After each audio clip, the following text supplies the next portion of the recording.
समुद्र मंथन।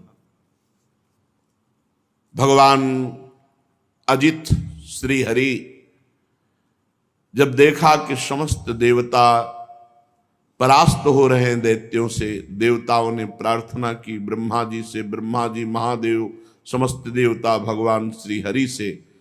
तब श्री हरि ने कहा, इस समय गुरु शुक्राचार्य के प्रताप से दैत्य बलवान हैं, उनको देवता जीत नहीं सकते, इसलिए पहले समुद्र मंथन हो, उसमें अमृत निकले और देवता पान करें, फिर विजय को प्राप्त होंगे। तो देवता लोग पहले दैत्यों के पास जाएं। राजनीति कहती है कि उनसे वो सन्निधि करें, संधि करें, उनके समीप जाए, उनसे मित्रता करें, दैन्य होकर के अपना काम बना ले। देवता लोग निहत्थे होकर, ग्रीवा झुकाकर दैत्यों के पास गए। पहले तो सेनापतियों ने बंदी बनाना चाहा, पर धर्म के रहस्य को जानने वाले महाराज बलि ने मना कर दिया और कहा, देखो ये संधि का अवसर है, ये देखो अस्त्र शस्त्र लेके नहीं आए। पूरी बात रखी गई समुद्र मंथन की। दैत्यों ने इशारे में कहा कि हाँ कह दो, क्योंकि इनको एक बूंद अमृत नहीं मिलेगा, हम सब छीन के पी जाएंगे। हाँ कह दिया गया।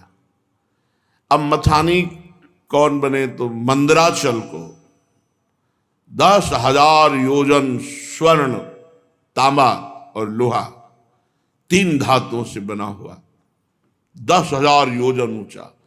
सब देवता दैत्य बड़ी ताकत लगा करके उखाड़े, वो फिसल गया। बहुत से दैत्य देवता अंग भंग और मृत्यु को प्राप्त हुए। देवताओं ने भगवान का स्मरण किया, गरुड़ पर सवार होकर अजित भगवान उपस्थित हुए। मंदराचल को एक हाथ से उठा के गरुड़ पे रखा, अमृत दृष्टि से समस्त देवता और दैत्यों को पुष्ट किया। अब समुद्र में मंदराचल विराजमान किया गया। बहुत सी औषधि लता जो जो भगवान ने कही सब उसमें डाली गई। देवता और असुरों ने नागराज वासुकी को रिझा लिया और उनको वचन दिया कि समुद्र मंथन में प्राप्त होने वाले अमृत में तुम्हारा हिस्सा होगा, आप रस्सी बन जाएं।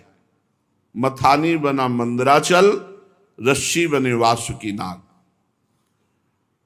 वासुकी नाग को नेति के समान मंदराचल में लपेट दिया गया।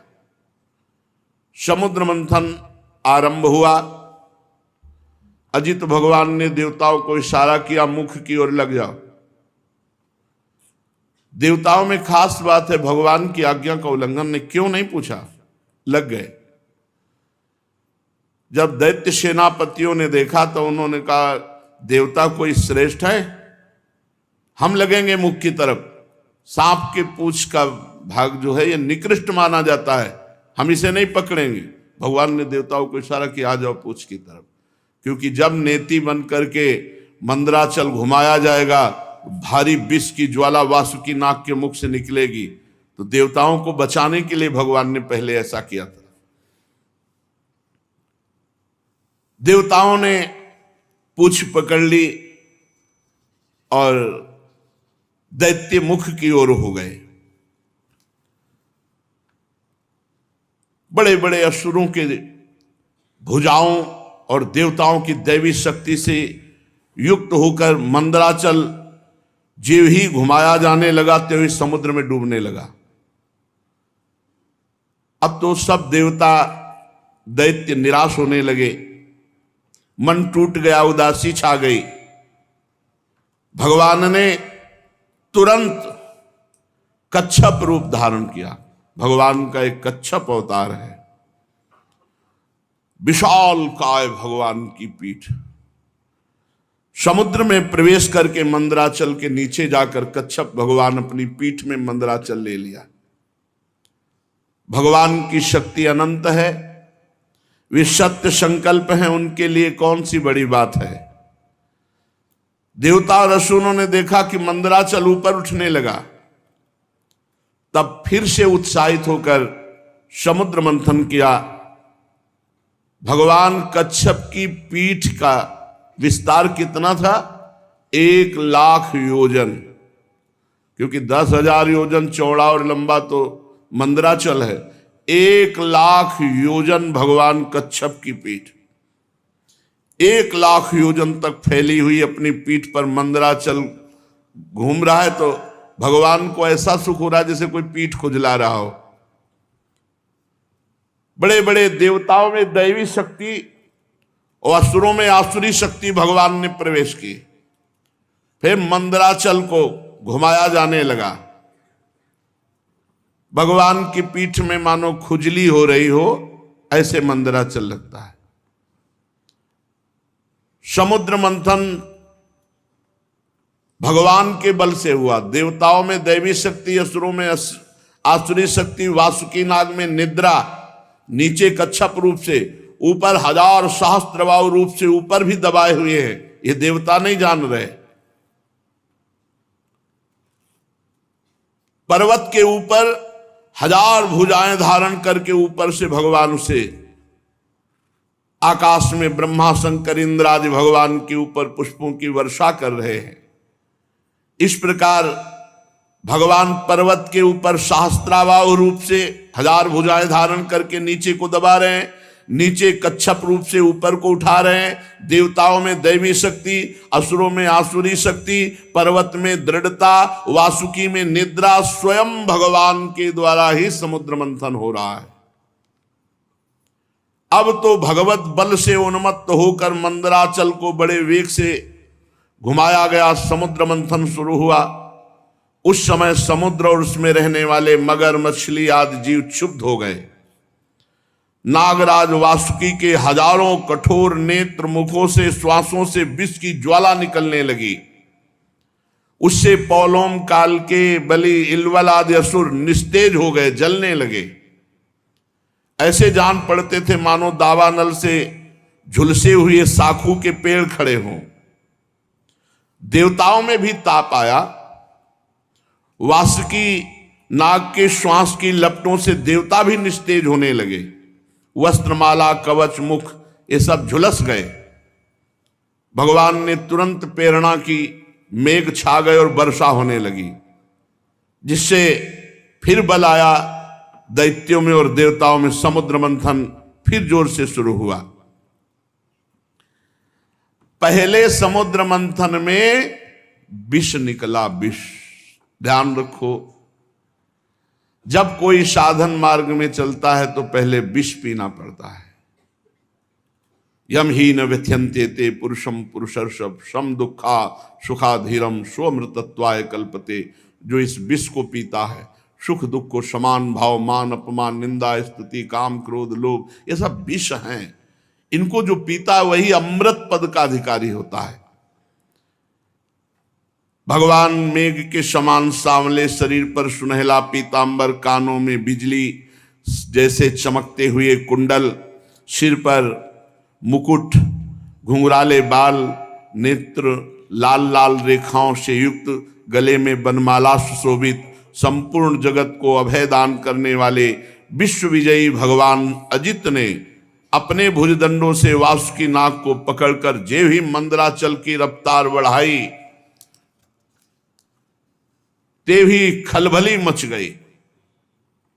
मछली, मगर, सांप, कछुए भयभीत होकर ऊपर आ गए। तिमिंगल आदि मत्स्य, समुद्री हाथी, ग्राह व्याकुल हो गए।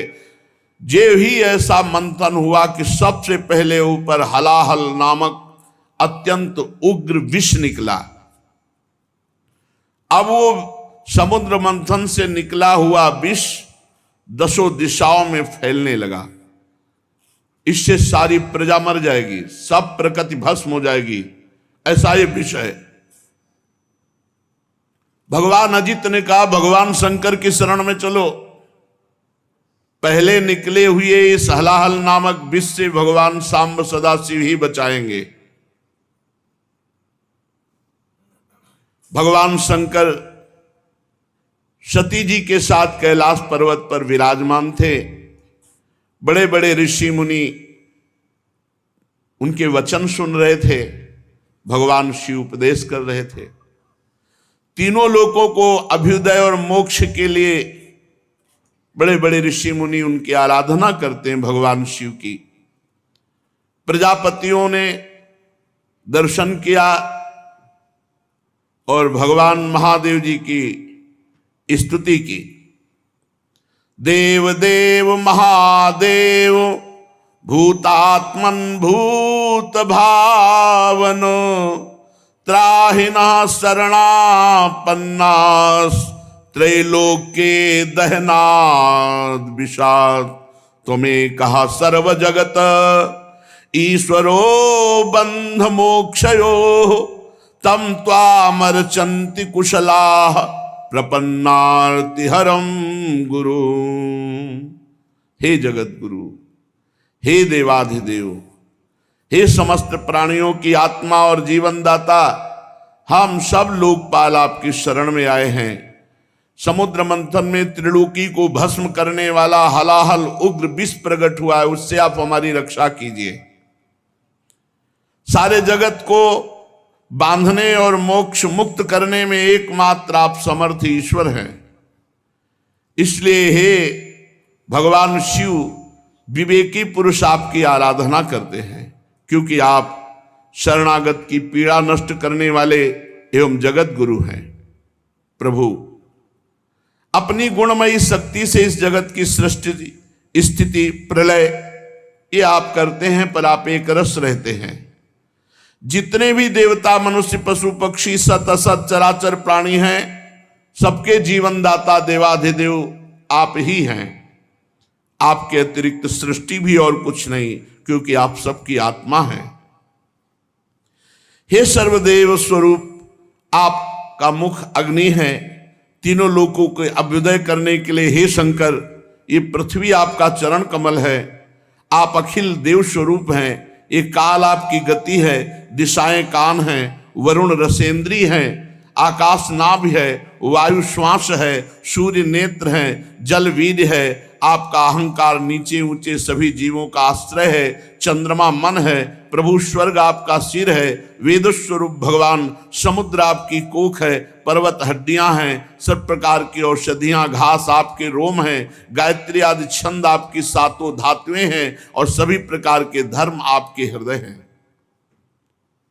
हे स्वामिन, सद्योजात आदि 5 उपनिषद ही आपके तत्पुरुष अघोर, सद्योजात, वामदेव, ईशान नामक 5 मुख हैं।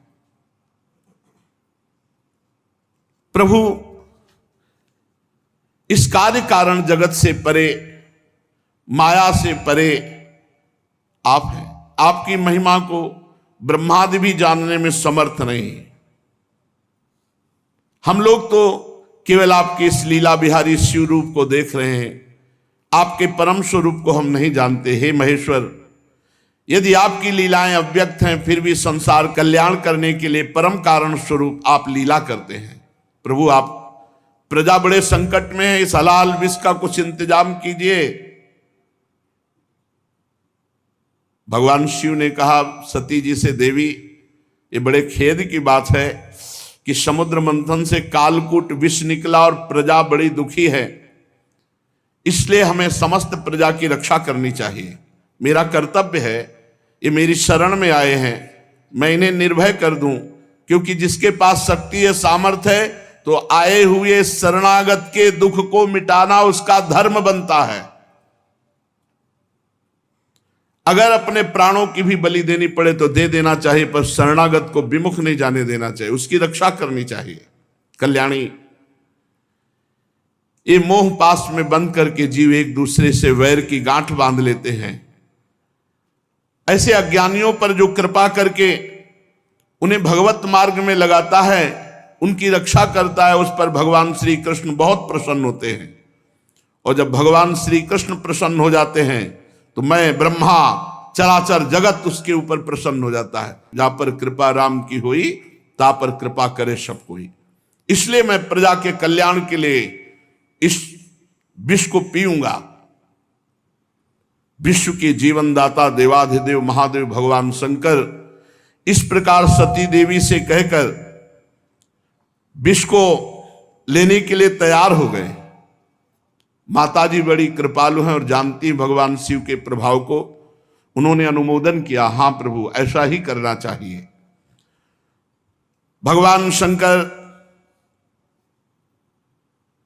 ऐसे करके आकर्षण किया और पूरे समुद्र मंथन से निकले हुए विष को अपने हाथ में ले लिया और उसको पी गए। पीकर हृदय में नहीं जाने दिया, यही गले में रोक लिया।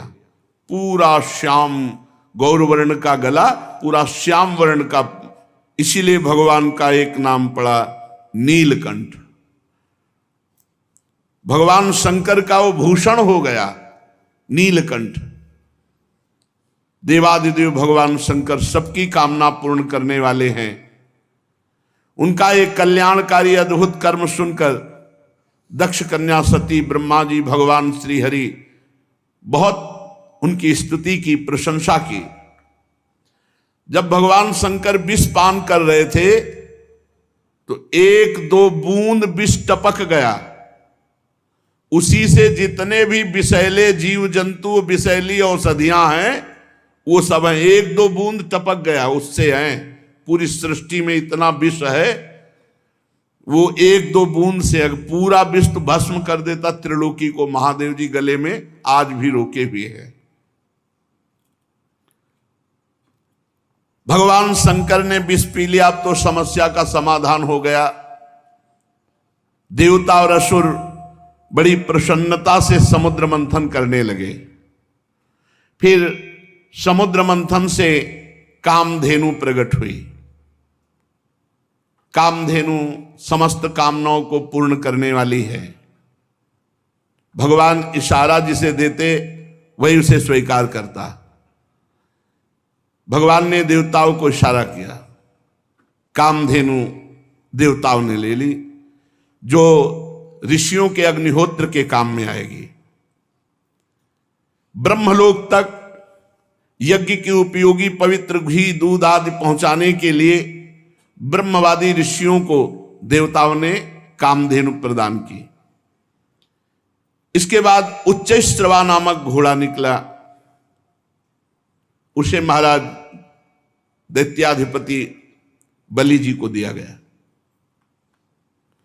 वो चंद्रमा के समान श्वेत वर्ण का। इंद्र ललचा तो गए पर भगवान ने रोक दिया। महाराज बलि को उच्चैश्रवा मिला। तदनंतर थोड़ी ही देर बाद समुद्र मंथन के ऐरावत नामक हाथी निकला। बड़े बड़े 4 दांत, उज्ज्वल गोरे वर्ण का, कैलाश के समान। देवराज इंद्र को दिया गया ऐरावत हाथी। फिर कौस्तुभ मणि समुद्र मंथन से निकली। देवता और दैत्य दोनों ने मिलकर वो मणि भगवान श्री हरि को पहनाई।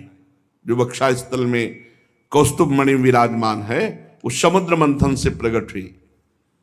इसके बाद स्वर्गलोक की शोभा बढ़ाने वाला कल्प वृक्ष वो देवताओं ने ले लिया। ये कल्प वृक्ष जो कामना करे वो पूर्ण कर देता है। इसके बाद अप्सराएं प्रकट हुई, जो सुंदर वस्त्रों से सुसज्जित, गले में स्वर्णहार पहरे हुए रंभा आदि, अपनी मनोहर मुस्कान, चाल विलास भरी चितवन से देवताओं के भी चित्त को चुराने वाली तो देवताओं को दी गई। अप्सराएं देवताओं को दी गई। कल्पवृक्ष देवलोक में। इसके बाद शोभा की मूर्ति स्वयं भगवती लक्ष्मी देवी प्रकट हुई समुद्र से। ये भगवान की नित्य शक्ति है। जे भी वे प्रकट हुई तो बिजली किसी कांति छा गई, 10 दिशाएं चकाचौंध हो गई। ऐसा सौंदर्य, ऐसा उदार स्वरूप, ऐसा रूप रंग कोई भी नहीं था जो ये ना चाहता हो कि लक्ष्मी जी हमें मिले। आज भी सभी चाहते लक्ष्मी जी हमें मिले। देवता, असुर, मनुष्य, कोई भी ऐसा नहीं था जिसके हृदय में ये चाह ना आ गई हो कि लक्ष्मी जी हमें मिले। तत्काल इंद्र अपने हाथों से उनके बैठने के लिए विचित्र सिंहासन ले आए। श्रेष्ठ नदियों ने मूर्तिमान होकर के अभिषेक के लिए सोने के घड़ों में भर भर कर पवित्र जल ला दिया। पृथ्वी ने अभिषेक के योग्य सब औषधियां दी। गौओं ने पंचगव्य और बसंत ऋतु ने चैत्र वैशाख में होने वाले सब फूल फल उपस्थित कर दिए। इन सामग्रियों से ऋषियों ने विधि पूर्वक लक्ष्मी जी का अभिषेक किया। गंधर्व गान कर रहे हैं, अप्सराएं नृत्य कर रही हैं, बादल सदे होकर मृदंग डमरू ढोल नगारे नरसिंगे शंख वेणु वीणा ये जोर जोर से वाद्य बजा रहे हैं। भगवती लक्ष्मी देवी का अभिषेक हुआ और सुंदर पोशाक धारण की हुई सिंहासन पर विराजमान हैं। दिग्गज कलशों से उनका स्नान करा रहे हैं। वेद में ब्राह्मण वेद मंत्र पढ़ रहे हैं। समुद्र ने पीले रेशमी वस्त्र उनको पहनने के लिए दिया। वरुण ने वैजंती माला समर्पित की। प्रजापति विश्वकर्मा ने भांति भांति के गहने दिए। सरस्वती जी ने मोतियों का हार, ब्रह्मा जी ने कमल, नाग ने 2 कुंडल अर्पित किए। इसके बाद लक्ष्मी जी कमलों की माला लेकर किसके गले में डाले चली।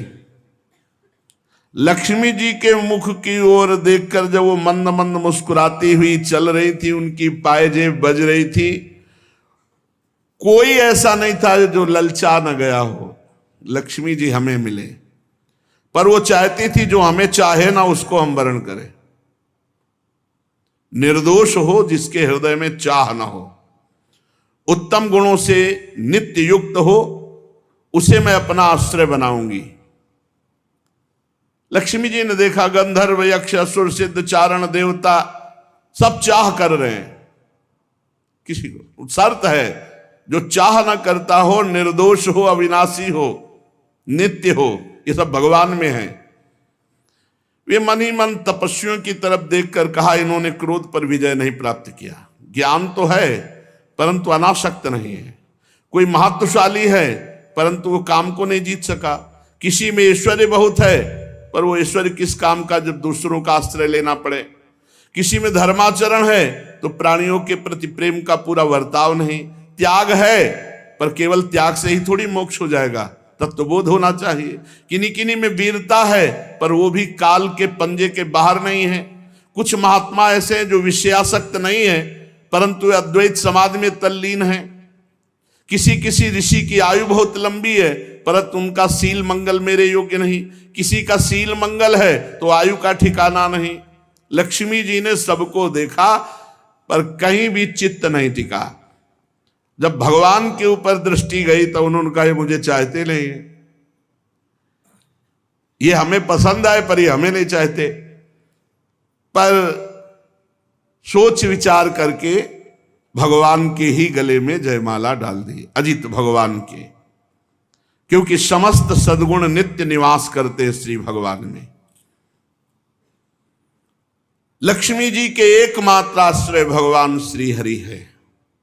इसी से उन्होंने भगवान श्री हरि का वर्ण किया। लक्ष्मी जी ने भगवान के गले में नवीन कमलों की सुंदर माला पहना दी, जिसके चारों ओर झुंड के झुंड मतवाले मधुकर गुंजार कर रहे थे। इसके बाद लज्जापूर्ण भाव से देखा और सूक्ष्म रूप धारण करके भगवान के वक्षा स्थल में विराजमान हो गई, श्री लांछन चिन्ह के रूप में। जगत पिता भगवान ने जगत जननी समस्त संपत्तियों के अधिष्ठात्र देवता श्री लक्ष्मी जी को अपने वक्षा स्थल पर निवास दिया, हृदय में। उसी समय शंख तुरही मृदंग बाजे बजने लगे, गंधर्व गाने लगे, अप्सराएं नृत्य करने लगी। ब्रह्मा रुद्र अंगिरा आदि प्रजापति पुष्प वर्षा करते हुए भगवान के दिव्य मंत्रों द्वारा स्तुति की। देवता प्रजापति प्रजा सभी की तरफ लक्ष्मी जी ने कृपा दृष्टि से देखा तो सब निहाल हो गए, सब आनंदित, सब सुखी हो गए। पर लक्ष्मी जी ने दैत्य और दानवों की उपेक्षा कर दी, तब वो बहुत उत्साहहीन हो गए और लोभी हो गए। भगवान ने समुद्र मंथन करवाया तो अब निकली बहुत ही सुंदर वारुणी देवी। भगवान ने इशारा किया देवताओं को, तो दैत्य एकदम लुभायमान हो गए सुंदर रूप देख के। तो वारुणी देवी दैत्यों के, ये शराब मदिरा ये राक्षसों के लिए है, इसलिए मना किया जाता है। तदनंतर देवता और असुरों ने अमृत की इच्छा से समुद्र मंथन किया, तो चंद्रमा प्रकट हुए देवताओं में से, चंद्रमा में। फिर समुद्र मंथन हुआ, शारंग धनुष प्रकट हुआ। फिर समुद्र मंथन हुआ, पांचजन्य शंख। तो शारंग धनुष, पांचजन्य शंख ये श्री हरि ने स्वीकार किया। अब जब समुद्र मंथन अमृत के लिए हुआ तो अजान बाहु, लंबी लंबी भुजाएं जिनकी, गला शंख के समान उतार चढ़ाव वाला, आंखों में लालिमा, शरीर का रंग बड़ा सुंदर श्यामला, गले में माला और सब प्रकार आभूषणों से सुसज्जित, चौड़ी छाती, ऐसे भगवान प्रकट हुए धन्वंतरी जी। भगवान का एक अवतार धन्वंतरी अवतार है, और उनके हाथों में कंगन और भरा हुआ अमृत का कलश, ये 14 रत्न निकले। कालकूट, कामधेनु, इरावत हाथी, उच्चश्रवा घोड़ा, कौस्तुभमणि, कल्पवृक्ष, रंभादि अप्सरा, महालक्ष्मी, वारुणी, मदिरा, चंद्रमा, शारंग धनुष, पांचजन्य शंख, धन्वंतरी और अमृत, ये समुद्र मंथन से 14 रत्न प्रकट हुए। आयुर्वेद के प्रवर्तक, यज्ञ भोक्ता भगवान धन्वंतरी, दैत्यों ने देखा कि उनके हाथ में अमृत कलश, आप तो किसी के आदेश की कोई परवाह नहीं, कूद पड़े और जबरदस्ती धन्वंतरी जी के हाथ से अमृत का कलश छीन लिया और भाग पड़े। ये अच्छा रहा कि पिया नहीं, भाग पड़े लेके कि सब एकांत में चलकर दैत्य लोग पिएंगे। देवता सब खिन्न हो गए कि प्रभु, खास बात जिसके लिए समुद्र मंथन हुआ वो तो दैत्य सब ले गए। भगवान ने इशारा किया, तुम चिंता मत करो, एक बूंद नहीं पीने पाएंगे, अभी हम जाते पूरा कलश अपने हाथ दे देंगे। भगवान ने अमृत लोलुप दैत्यों के बीच, वहां भागना थोड़ी है, वो तो भाग के एकांत में पहुंचे, वहीं भगवान बीच में प्रकट हो गए। वो मोहिनी रूप, नूपुर झनकारते, तिरछी चितवन, इतना सुंदर रूप की अमृत हाथ में, भूल गए अमृत भूल गए भाई। ये है भगवान की माया। और जिधर भगवान देखे तो मुस्कुरा के, ऐसे मानो कि अब तो जन्म जन्म से हमारा इनका रिश्ता है। ऐसे भगवान मोहिनी रूप, छमछमाते हुए, कभी इधर कभी उधर, और ऐसा नवकिशोर रूप। उस सुंदरी स्त्री को देखकर सोचने लगे कि अब तो सौभाग्य ही सौभाग्य हमारे उदय हो रहे। कितनी सुंदर ये स्त्री है, हमको प्यार करती। और जो दैत्य देखे, भगवान मुस्कुरा कर उस भगवान मोहित करना चाहे तो महादेव मोहित हो गए, दैत्य क्या है। अब तो सब के सब दैत्य भूल गए अमृत को, और डांट होड़ लग गई मोहिनी जी के लिए। उनमें हाथ जोड़कर कहा, कमल नयनी तुम कौन हो, कहां से आई हो और क्या करना चाहती हो। सुंदरी, तुम्हें देखकर हम सबके मन में खलबली पैदा हो गई। हम समझते हैं कि देवलोक में या दैत्यलोक में या सिद्ध गंधर्व चारण लोकपाल कहीं ऐसी सुंदरी नहीं जैसी आप हो। तुम्हें मनुष्य तो देख भी नहीं सकते। सुंदरी, हमें लगता है विधाता ने हम पर दया करके भेजा है। हम दैत्यों को महासुख देने के लिए तुम आई हो। माननीय, वैसे तो हम एक जाति के लोग हैं, पर इस समय हम थोड़ा झगड़े पे आने वाले हैं, क्योंकि हम ये अमृत का कलश मिला है और हम आपस में लड़ाई कर बैठेंगे। तो सुंदरी, तुम ही अमृत पिला दो। भगवान कुछ नहीं बोल रहे। हम सब कश्यप जी के पुत्र हैं, तुम्हें हम अपना परिचय बता देते हैं, और सगे भाई हैं ये देवता लोग, और हम दोनों के पिता एक ही हैं, कश्यप। ये अमृत का कलश लो और जैसा आप उचित समझो। असुरों ने जब इस प्रकार प्रार्थना की तो भगवान, और जो स्त्री लुभावना चाल होती, चाल, मुस्कुराहट और चितवन से कटाक्ष करते हुए कहा, आप लोग महर्षि कश्यप के पुत्र हैं, पहले साफ बता दिया। हाँ कि हमारे ऊपर दोष मत लगा, हम पहले बता रहे। आप लोग अमृत के बांटने का न्याय भार हमारे ऊपर डाल रहे हैं। अरे विवेकी पुरुष उल्टा स्वेच्छाचारणी स्त्रियों पर कभी विश्वास नहीं करते। तुम्हें और भगवान ये कहते हुए और मुस्कुरा रहे हैं, उनको लग रहा है कि मजाक कर रहे हैं। और भगवान सत्य बोलते, त्रिकाल सत्य, कि ये रूप हमने धारण ही इसीलिए किया है, मैं किसी की नहीं हूं, ना आज तक हमको कोई पकड़ पाया और ना कोई पकड़ पाएगा मोहिनी रूप में।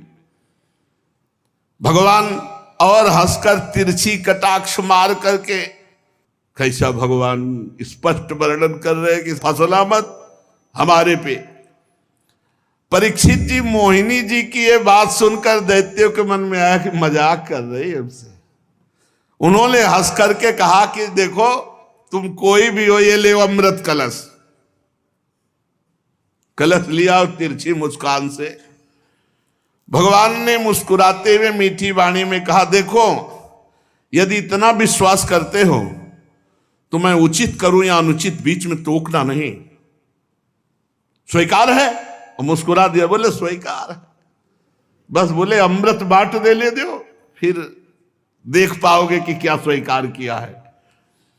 बड़े बड़े दैत्य कुछ जहां शंका में होते कि यार पूरा अमृत उसके हाथ में दे दिया, तो मोहिनी जी उधर ही देखती, तो फिर वैसे मंत्रमुग्ध होके रह जाता, मंत्रमुग्ध होके दैत्य रह जाता। अरे महाराज भगवान हैं, भगवान, उनकी माया ऐसी प्रबल है, देख लो। लोक लोकांतर में फिर वो स्वयं मोहिनी रूप धारण किए। दैत्यो बड़ी बारीकी से मेरी बात समझो, मैं उचित करूं या अनुचित बीच में टोकोगे नहीं। अगर टोकना तो ले अपना अमृत कलश। नहीं नहीं नहीं, और मुस्कुराते जा रहे हैं। मुस्कुराहट भगवान की माया का प्रादुर्भाव हुआ है मुस्कुराहट से। सब दैत्यों ने कह दिया स्वीकार है। भगवान ने कहा हम भी स्वीकृत हैं, माफ की हैं। इसका कारण दैत्य मोहिनी स्वरूप के मूल को नहीं समझ पा रहे, और देवता जान रहे इसलिए मोहित नहीं हो रहे। एक भी देवता मोहित नहीं हुआ मोहिनी रूप में, क्योंकि जान रहे हमारे भगवान है। तो देखो अमृत ऐसे नहीं मिलता। सब लोग पहले नहा के आओ, स्नान करो और पूजन करो, स्वस्थवाचन कराओ, तब अमृत मिलेगा। सब नए नए कपड़ा पहन करके और कुशासन पर बैठो, और सबका हिस्सा पूर्व की तरफ कुश का हो।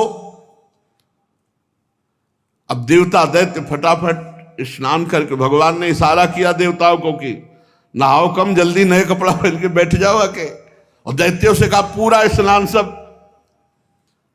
और भगवान नूपुर की झनकार करते हुए देवताओं की तरफ नहीं, दैत्यों की तरफ, किसी के भी ज्ञान का स्फुरण न होने पावे, सबको मंत्र मुग्ध किए।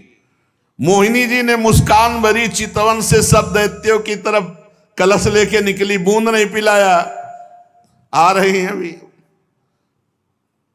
अब दैत्य तो इतना खुश हैं कि मोहिनी जी मिल गई। ये सुधरते हैं तो प्रियाजू के सामने ही सुधरते कर जो पीक दाली लिए खड़े याद, जो निकुंज बड़े सीधे नहीं तो बड़े टेढ़े महाराज, ये बहुत टेढ़े हैं इनको। अब ये अगर सीधे कहीं मिलते हैं ना तो प्रियाजू के सामने यहाँ वृंदावन में भोले भाले एकदम सीधे, एकदम महाराज जगत पिता भगवान हैं और वो मोहित कर रहे हैं। अब असुरों ने दृढ़ विश्वास करके भगवान के हाथ में अमृत कलश है, और भगवान बांटने के लिए पहले दैत्यों के सामने से निकले, पर वहां कुछ और बांट रहे हैं। मुस्कान चितवन देवता पूर्ण विश्वास किए हुए कि मैं भगवान की शरण में हूं, भगवान परम मंगल करेंगे। दैत्यों की तरफ से आ रहे भगवान, और उल्टा बैठाला, तुम इधर तुम इधर। एक दूसरे की तरफ पीछे मुड़कर नहीं देखेगा। अलग अलग पंक्ति कतार बांधकर दल में बैठाल दिया, एक दूसरे की पीठ की तरफ। दैत्यों के पास से ऐसे गए मुस्कुराते हुए, और ये अमृत वो है जिसमें बुढ़ापा नहीं आता, कोई रोग नहीं होता, कोई शोक नहीं होता। अरे देवताओं को, पर वो भी भयभीत रहते हैं। और भगवान नाम रूपी जो अमृत पी ले तो भवरोग से मुक्त होकर देवलोक भी जो जहां छोटा पड़ जाए, ऐसा आनंद देवलोक में क्या आनंद है। वहां तो पुण्य क्षीणे मृत्यु लोके विसंति भगवत धाम नामामृत राधा नाम सुधारसम। इसलिए लुभायमान मत होना इस अमृत से कि बुढ़ापा ना आएगा। यानी मरने के लिए देवता भी तैयार हैं, मरना पड़ेगा उनको भी, क्योंकि जब प्रलय होती तो ब्रह्मलोक तक समिट जाता है। परीक्षित असुर उमंग तो रहे थे, तो समझा कि जैसे हमारे आगे से कलश लेके निकल गई, ऐसे देवताओं के आगे से निकल के फिर शुरू हमारी तरफ से करेंगे। और पीठ की तरफ थे देवता, और वो इस पर विश्वास कर रहे थे कि मोहिनी तो हमसे सबसे ज्यादा प्यार करती है। भगवान ऐसा दर्शन करे और विश्वास करके चुपचाप बैठे रहे। मोहिनी जी में इतना प्रेम था दैत्यों का कि किसी की हिम्मत नहीं हुई कि टोक दे। भगवान ने देवताओं को इशारा किया, बिल्कुल लाइनबद्ध सब। एक दो तो हल्के से देखने की कोशिश पर भगवान मुस्कुरा के तिरछी दृष्टि भगवान की दैत्यों की तरफ, फिर वो शांत हो गए कि यार नाराज ना हो जाए मोहिनी जी। अब मोहिनी जी सबको अपने नेत्रों की दृष्टि में बांधे हुए और देवताओं को अमृत पिलाते चले जा रहे हैं। राहु ने देखा कि कुछ गड़बड़ है, कलश तो आधा से ज्यादा खाली हो गया, अभी पंक्ति देवताओं की चले, हमें लगता है दैत्यों को बूंद नहीं मिलेगा। तत्काल चंद्रमा और सूर्य के बीच में, वो तो पीठे घुमानी थी, तत्काल घुमाया और अमृत बटी रहा। और भगवान बांटने की तरफ नहीं देख रहे थे, दैत्यों की तरफ देख रहे थे। चंद्रमा और सूर्य ने कहा प्रभु राक्षस है, दैत्य है। भगवान ने तुरंत सुदर्शन चक्र के द्वारा, तो केवल ऊपर का अमृत केवल गले तक पहुंच पाया था। आज भी चंद्र ग्रहण और सूर्य ग्रहण उसी से पड़ता है।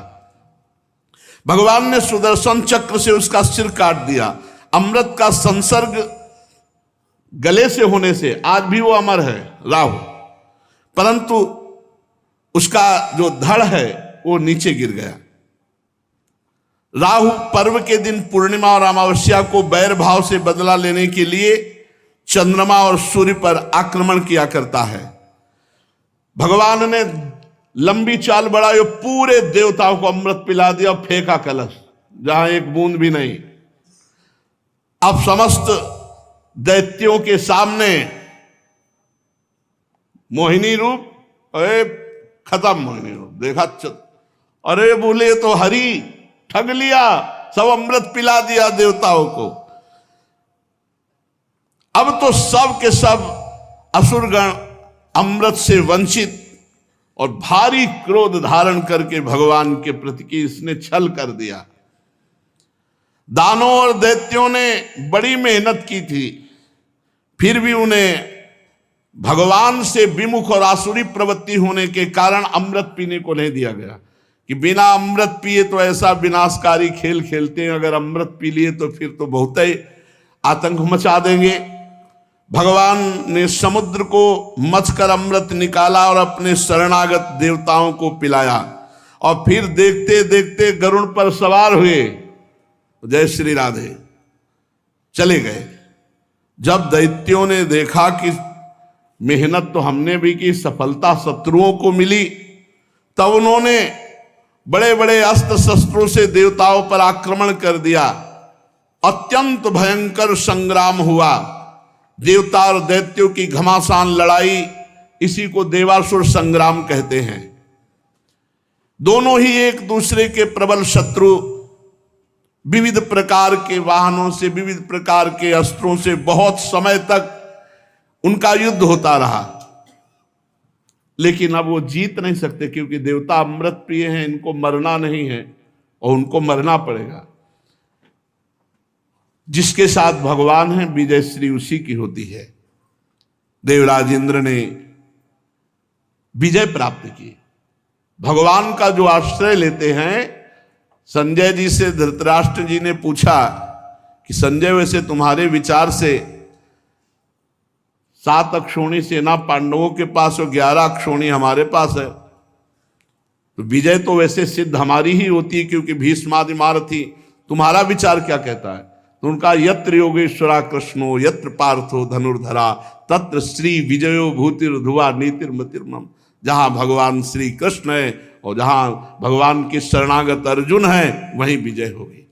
यद्यपि देवता बड़े बलशाली, पर अमृत पीने के बाद तो और बलशाली, और शुक्राचार्य जी संजीवनी के प्रभाव से दैत्यों को जिला देने वाले, पर भगवान का बल अमोघ है जो देवताओं के पक्ष में, इसलिए देवासुर संग्राम में देवताओं की विजय हुई।